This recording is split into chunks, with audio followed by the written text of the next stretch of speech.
Hi guys, எல்லோரும் எப்படி இருக்கீங்க? எல்லோரும் நல்லா இருப்பீங்க நம்புகிறேன். இன்றைக்கி நம்ம டிஃபனுக்கு இட்லி தோசைக்கலாம் சைட் டிஷ்ஷு ப்ரெஷர் குக்கரில் எப்படி ஈஸியாக பண்ணுறதுன்னு பார்க்க போகிறோம். அதுக்கு நான் 2 பெரிய வெங்காயம் கட் பண்ணி வச்சுருக்கேன். அதுக்கப்புறம் 2 வரமிளகா, கருவேப்பிலை, 2 பல் பூண்டு தட்டி வச்சுருக்கேன். தேவையான அளவுக்கு தக்காளி 2 தக்காளி, அதுக்கப்புறம் 3 கத்திரிக்காய் இருந்துச்சு, அதை ஆட் பண்ணிக்கிறேன்.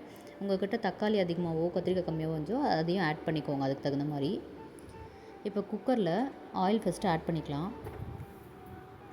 ஆயில் நல்லா ஹீட் ஆனதும் நம்ம வந்து இப்போ கடுகு ஆட் பண்ணிக்கலாம். கடுகு நல்லா பொரியட்டும்.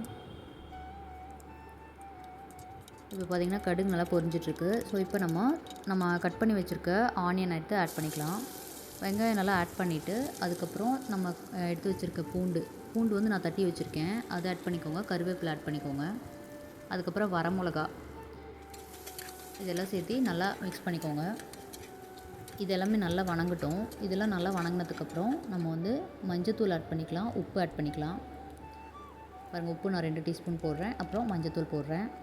இதையும் சேர்த்து நல்லா மிக்ஸ் பண்ணிக்கோங்க. இது எல்லாத்தையும் நல்லா மிக்ஸ் பண்ணிவிட்டு நம்ம வந்து இப்போது மிளகாத்தூள் கொஞ்சம் சேர்த்திக்கலாம். நீங்கள் காரம் அதிகமாக சாப்பிடுவீங்கன்னா மிளகாத்தூள் இன்னும் கூட ஆட் பண்ணிக்கலாம். இப்போது நான் கட் பண்ணி வச்சுருக்க கத்திரிக்காயும் தக்காளியும் ஆட் பண்ணிக்கிறேன். இது எல்லாத்தையும் நல்லா மிக்ஸ் பண்ணிக்கலாம். இப்போ கத்திரிக்காய் உங்கள்கிட்ட கம்மியாக தான் இருக்குது, தக்காளி அதிகமாக இருக்குன்னா அதுக்கு தகுந்த மாதிரி தக்காளி அதிகமாக எடுத்துக்கோங்க. ஸோ இப்போ நல்லா மிக்ஸ் பண்ணிட்டேன் ஒரு 5 மினிட்ஸ் போல். இதெல்லாம் நல்லா மிக்ஸ் ஆனதும் நம்ம வந்து இப்போது தண்ணி ஆட் பண்ண போகிறோம். தண்ணி வந்து நீங்கள் எந்தளவுக்கு ஆட் பண்ணணுன்னா அந்த காயெல்லாம் முழுகிற அளவுக்கு ஆட் பண்ணிங்கன்னா போதும். தண்ணி ஆட் பண்ணிவிட்டு நல்லா ஒரு டைம் மிக்ஸ் பண்ணிக்கோங்க. சால்ட்டு செக் பண்ணிவிட்டு அதுக்கப்புறம் சால்ட்டு தேவை அப்படின்னா நீங்கள் ஆட் பண்ணிக்கோங்க பார்த்துட்டு.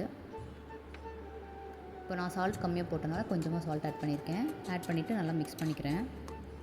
ஸோ எல்லாத்தையும் ஒரு டைம் மிக்ஸ் பண்ணிவிட்டு இப்போது குக்கர் மூடி போட்டு 3 விசிலுக்கு விட்டுடலாம்.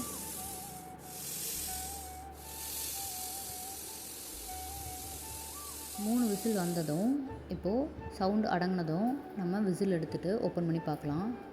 இப்போ பார்த்திங்கன்னா தெரியும், தக்காளி கத்திரிக்காய்லாம் நல்லா வெந்துடுச்சு. ஸோ இப்போ பருப்பு மற்ற வச்சு நல்லா மசிச்சு விட்டுக்கலாம். நல்லா கடைஞ்சி விடுங்க. ஸோ இப்போ பார்த்திங்கன்னா தெரியும், நான் அப்படியே மெதுவாக கடைஞ்சிட்ருக்கேன். ஸோ நல்லா கடைஞ்சி விட்டுட்டு எடுத்து பார்த்திங்கன்னா நம்மளோட ஈஸியான கத்திரிக்காய் தக்காளி கடைசல் ரெடி. இது வந்து இட்லிக்கு தோசைக்கு எல்லாம் நம்ம சாப்பிட்லாம். தேங்க்யூ ஃபார் வாட்சிங்.